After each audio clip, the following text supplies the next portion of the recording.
నమస్తే అండి. నేను doctor Lakkireddy Kiran Kumar Reddy, senior consultant international cardiologist, owners heart institute, Champapet, Hyderabad. So ఈరోజు మనము హార్ట్ అటాక్లో మనకు ట్రీట్మెంట్ ఎన్ని విధానాలు అనేది మనకి తెలుసు. 2 విధానాలు, ఒకటి stunting, 2 bypass heart surgery. So ఈ రెండింటి మధ్య ఒక కేస్ స్టడీ ద్వారా మనము ఎలా ఉంటుంది, ఏంటి ఆ రెండింటి మధ్య భేదాలని తెలుసుకుందాము. సో నేను మీకు ఒక సింపుల్ కేసు గురించి మీకు చూపించబోతున్నాను. సో ఈ పేషెంట్ ఆల్మోస్ట్ 55 to 56 ఇయర్స్, 55 నుంచి 56 సంవత్సరాల మధ్యలో ఉన్న మెయిల్ పర్సన్. తనకి బీపీ, షుగర్ ఉన్నాయి. తనకి ఛాతీ నొప్పి రావడంతో హార్ట్ అటాక్గా గుర్తించి ఈసీజీ స్కాన్ చేసిన తర్వాత మనం యాంజియోగ్రామ్ చేయబడడం జరిగినది. సో మనం ఇప్పుడు యాంజియోగ్రామ్ ఏంటనేది మనం చూద్దాము. ఇక్కడ చూస్తే తనకి యాంజియోగ్రామ్ చేసాము. ఈ యాంజియోగ్రామ్లో లెఫ్ట్ సైడ్ కింద రక్తనాళంలో మేజర్ బ్లాక్ ఉంది. సో ఇక్కడ మనం గమనించవచ్చు, మనం ఇక్కడ కనిపిస్తూ ఉంది, ఇదంతా మేజర్ బ్లాక్. ఈ కిందంతా మొత్తం మూసుకుపోయింది. ఈ మేజర్ రక్తనాళం ఉండేదంతా కూడా మొదట్లో ఇక్కడ బ్లాక్ ఉంది. అలా అదేవిధంగా పైన ఇంకో రక్తనాళం ఉంటుంది. ఈ రక్తనాళం కూడా ఇక్కడ మేజర్ బ్లాక్, మధ్యలో మేజర్ బ్లాక్ ఉంది. ఎక్కడైతే 2 బ్రాంచులుగా 2 రక్తనాళాలుగా డివైడ్ అవుతుందో అక్కడ మేజర్ బ్లాక్ ఉంది. నెక్స్ట్ రైట్ సైడ్ రక్తనాళంలో కూడా మధ్యలో సిగ్నిఫికెంట్ బ్లాక్ ఉంది. మిగతాదంతా మంచిగా వెజల్ ఉంది. సో ఈ పేషెంట్కి 2 కూడా చేసుకోవచ్చు. 3 రక్తనాళాల్లో 3 బ్లాక్స్ ఉన్నాయి. సో ఇలాంటి 3 రక్తనాళాల్లో 3 బ్లాక్స్ ఉన్న మనం స్టంట్ అనేది చేయొచ్చు.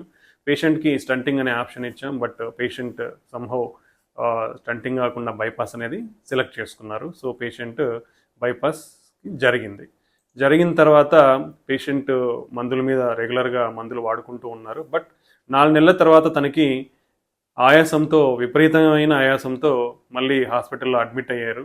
అప్పుడు చూస్తే గుండె వీక్ అయ్యింది. సో గుండె వీక్ అయినందువల్ల మళ్ళీ మనం యాంజియోగ్రామ్ చేయాల్సిన అవసరం ఉంది. ఎందుకంటే ముందు వేసిన బైపాస్ గ్రాఫ్ట్స్ అనేది మంచిగా ఉన్నాయి లేదా చెక్ చేయాలి. సో అదేవిధంగా మనము యాంజియోగ్రామ్ చేసాము. యాంజియోగ్రామ్ చేయడంలో తెలిసింది ఏంటంటే, ఏదైతే మనం ముందు యాంజియోగ్రామ్లో అయితే రక్తనాళం బాగుందో అది మొత్తం కూడా మూసుకుపోయింది. లెఫ్ట్ సైడ్ కింద భాగం, కింద రక్తనాళంలో. పై రక్తనాళంలో కూడా ఈ కింద ఫ్లో అనేది బికాస్ ఆఫ్ గ్రాఫ్ నుంచి ఫ్లో వస్తుంది కాబట్టి ఇక్కడ ఫ్లో అనేది మనకు తెలియట్లేదు. నెక్స్ట్ రైట్ సైడ్ రక్తనాళం చూస్తే ఈ మొదట్లో అంతా డిసీజ్ అనేది పెరిగింది. ప్లస్ ఈ ఎక్కడైతే గ్రాఫ్ట్ పెట్టారో అక్కడ మొత్తం కూడా ఫ్లో బ్లాక్ అనేది రక్తం సరఫరా అనేది మొత్తం ఆగిపోయినది.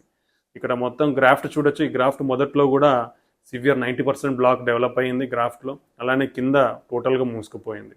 అదేవిధంగా లెఫ్ట్ సైడ్ మనము కింద వెజల్ గ్రాఫ్ట్ చూస్తే అక్కడ ఎక్కడైతే గ్రాఫ్ట్ వేస్తారో రక్తనాళంకి, ఆ రక్తనాళం మొత్తం కూడా సన్నబడిపోయింది.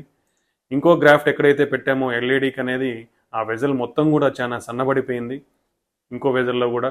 సో ఇలా డిసీజ్ అనేది గ్రాఫ్ట్ వేసిన తర్వాత కూడా నేటివ్ రక్తనాళాలు, అంటే మనకు సొంత ఉన్న గుండె రక్తనాళాలు అనేది డిసీజ్ అనేది పెరిగిపోయినది. ఒక రైట్ సైడ్ అయితే కంప్లీట్గా బ్లాక్ అయింది.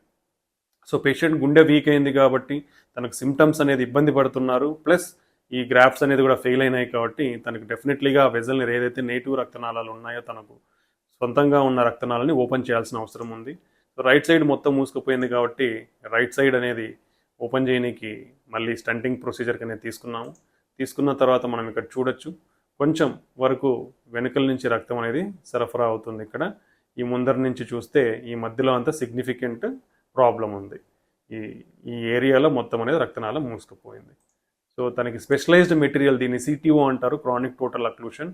సో ఈ specialized material, micro catheter, special wires అన్ని వాడి ఓపెన్ చేయాల్సిన అవసరం ఉంటుంది ఇలాంటి సినారియాస్లో. అదే ఇంతకు ముందు అయితే చాలా ఈజీగా ఓపెన్ చేసి స్టంట్ పెట్టిండొచ్చు తను, బైపాస్ ఆప్ట్ కాకుండా ముందు సెలెక్ట్ చేసుకుని అంటే. బట్ వన్స్ ఇదంతా డిసీజ్ ప్రోగ్రెషన్ అనేది ఎక్కువ అయింది కాబట్టి ఇది కంపల్సరీగా స్పెషలైజ్డ్ మెటీరియల్ వాడి ఓపెన్ చేయాలి. ఆ విధంగానే మనం తనకి స్పెషల్ మెటీరియల్ అన్ని వాడి కూడా ఈ ఎక్కడైతే బ్లాక్ ఉందో ఆ బ్లాక్ని క్రాస్ చేసి చివరికి రక్తనాళంలో మనం ఎంటర్ అయ్యాము. ఎంటర్ అయిన తర్వాత దాన్ని ఫస్ట్ ఓపెన్ చేయాలి బెలూన్ చేసి. అదేవిధంగా బెలూన్ పెట్టి దాన్ని ఓపెన్ చేసాము. ఓపెన్ చేసిన తర్వాత మీరు చూడొచ్చు క్లియర్గా ఇక్కడ రక్తనాళం అంతా ఫ్లో అవుతూ ఉంది మనం బ్లాక్ అనేది ఓపెన్ చేసిన తర్వాత. సో ఆ బ్లాక్ ఎక్కడైతే ఉందో అక్కడ మనం స్టంట్స్ అనేది పెట్టాము. ఇది ఒకటవ స్టంట్, ఆ పైన 2వ స్టంట్ పెట్టిన తర్వాత రక్తనాళం అంతా కూడా మంచిగా సరఫరా అవుతుంది, మంచిగా ఓపెన్ అయ్యింది. ఆ తర్వాత మనం మళ్ళీ బెలూన్ తీసుకొని స్టంట్ రక్తనాళ గోడలకు సరిగా అతుక్కోవాలి కాబట్టి దాన్ని మళ్ళీ ఉబ్బిపించిన తర్వాత ఫైనల్గా మనకి ఈ రైట్ సైడ్ రక్తనాళంలో బ్లడ్ ఫ్లో అనేది చాలా క్లియర్గా డెవలప్ అయింది. మళ్ళీ నార్మల్ స్టేట్కి యథావిధిగా ఎట్లయితే ముందు ఉన్నదో అదేవిధంగా నార్మల్ స్టేట్కి వచ్చింది. సో ఇది మనం కేసీ నేరో చూస్తే బైపాస్ గ్రాఫ్ట్ వేసిన తర్వాత కూడా బైపాస్ గ్రాఫ్ట్స్ కొన్ని నెలలకే కూడా ఫెయిల్ అయ్యే అవకాశం ఉండొచ్చు. మనకున్న డేటా ప్రకారం బైపాస్ గ్రాఫ్ట్స్ అనేది 2 రకాలు ఉంటాయి. ఒకటి వీనస్ గ్రాఫ్ట్స్ అంటాము, రెండోది ఆర్టీరియల్ గ్రాఫ్ట్స్ అంటాము. సో వీనస్ గ్రాఫ్ట్స్ అనేది 1 సంవత్సరం లోపల 40 నుంచి 50% మందిలో మూసుకుపోయే అవకాశం ఉంటుంది. అదే ఆర్టీరియల్ గ్రాఫ్ట్స్ అయితే మంచిగా ఉండే అవకాశం ఉంటుంది. సో ఈ పేషెంట్స్లో వీనస్ గ్రాఫ్ట్స్ అన్నీ కూడా వేయడం జరిగింది కాబట్టి రైట్ సైడ్ అనేది కంప్లీట్గా మూసుకుపోయింది. ఈ పేషెంట్లో లెఫ్ట్ సైడ్ కూడా ప్రాబ్లం ఉంది, బట్ రక్తం అనేది గ్రాఫ్ట్స్ ద్వారా సరఫరా అవుతుంది కాబట్టి దాన్ని ప్రస్తుతానికి మనము టచ్ చేయలేదు.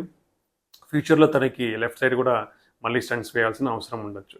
సో మనం ఈ కేసు ద్వారా తెలుసుకుంది ఏంటంటే మల్టిపుల్ బ్లాక్స్ 3 రక్తనాళాలలో బ్లాక్స్ ఉన్న స్టంటింగ్ అనేది చాలా సేఫ్గా చేసుకోవచ్చు. స్టంటింగ్ అనేది వెరీ సేఫ్ ప్రొసీజర్, ఈజీగా అయిపోతుంది, చాలా తొందరగా అయిపోతుంది. 1-2 డేస్లో డిశ్చార్జ్ అవ్వచ్చు. డిశ్చార్జ్ అయిన తర్వాత వాళ్ళ రొటీన్ పనులు 1-2 వారాల్లో అన్ని పనులు కూడా చేసుకోవచ్చు. సో ఆల్మోస్ట్ స్టంటింగ్ అంటే స్టంట్స్ వేసిన తర్వాత 99% సక్సెస్ రేట్స్ అనేది ఉన్నాయి. ఓన్లీ 1% మందిలో మాత్రమే మూసుకుపోయే అవకాశం ఉంటుంది. అదే బైపాస్ గ్రాఫ్ట్స్ మనం చూస్తే డేటా ప్రకారం వీనస్ గ్రాఫ్ట్స్ వరకు వితిన్ 1 ఇయర్లోనే 50% మూసుకుపోయే అవకాశం ఉంటుంది. ఆర్టీరియల్ గ్రాఫ్ట్స్ అయితే లాంగ్ టర్మ్ రిజల్ట్స్ మంచిగా ఉంటాయి. సో ఈ రెండింటిని కంపేర్ చేసుకుంటే stunting is a very safe procedure and very efficient procedure. వీళ్ళకి లాంగ్ టర్మ్ రిజల్ట్స్ కూడా స్టంట్ వేసిన వాళ్ళలో మంచిగా ఉంటాయి. అది కూడా అంటే క్వాలిటీ స్టంట్స్ వేయించుకున్న వాళ్ళలో డెఫినెట్లీ కూడా 99% మందికి స్టంట్స్ ఓపెన్గానే ఉంటాయి. ఓన్లీ 1% మాత్రమే కొంచెం మూసుకుపోయే అవకాశం ఉండొచ్చు. అది కూడా ఎవరైతే మందులు సరిగా వాడరో, లేదంటే వాళ్ళకి షుగర్ కానీ, బీపీ కానీ, కొలెస్ట్రాల్ కానీ అన్కంట్రోల్డ్గా ఉంటాయో, లేదంటే వాళ్ళ లైఫ్ స్టైల్ అనేది సరిగా ఉండదో వీళ్ళల్లో మాత్రమే మళ్ళీ మూసుకుపోయే అవకాశం ఉంటుంది. ఎవరైతే మందులు సరిగా వాడుకొని వాళ్ళ షుగర్లు, బీపీలు, కొలెస్ట్రాల్ ఎవరైతే కంట్రోల్లో పెట్టుకుంటారో వాళ్ళందరిలో కూడా స్టంట్లు వేయించుకున్న తర్వాత అందరూ కూడా మంచిగా ఉండే అవకాశం ఉంటుంది. So stunting is a very safe procedure. Only ఇన్ని నెంబర్ ఆఫ్ స్టంట్స్ మాత్రమే వేయాలి అని ఎక్కడా లేదు. సో ఎన్ని స్టంట్స్ అయినా వేయించుకోవచ్చు. సేఫ్గా ఒకేసారి 4 నుంచి 6 స్టంట్స్ వరకు అయితే డెఫినెట్లీ వేయించుకోవచ్చు. ఏమీ ప్రాబ్లం ఉండదు. అవి కూడా వేయించుకునేది కంపల్సరీ క్వాలిటీ స్టంట్స్ ఉండేటట్లు చూసుకోవాలి ఎవరైనా కానీ. సో క్వాలిటీ స్టంట్స్ ఒకేసారి 4 నుంచి 6 స్టంట్ల వరకు వేసుకోవచ్చు. ఒకవేళ మనకు డిసీజ్ అనే దాన్ని బట్టి, పేషెంట్ కండిషన్ బట్టి 2 స్టేజ్లలో చేసుకోవచ్చు. అంటే ఫస్ట్ ఒక సైడ్ రక్తనాళాలని ఓపెన్ చేసి నెక్స్ట్ ఇంకో సైడ్ రక్తనాళాలను కూడా ఓపెన్ చేసుకునే అవకాశం ఉంటుంది. సో ఈ విధంగా స్టంటింగ్ అనేది చాలా సేఫ్గా చేసుకొని మంచి ఫలితాలని పొందవచ్చు. థ్యాంక్ యూ అండి.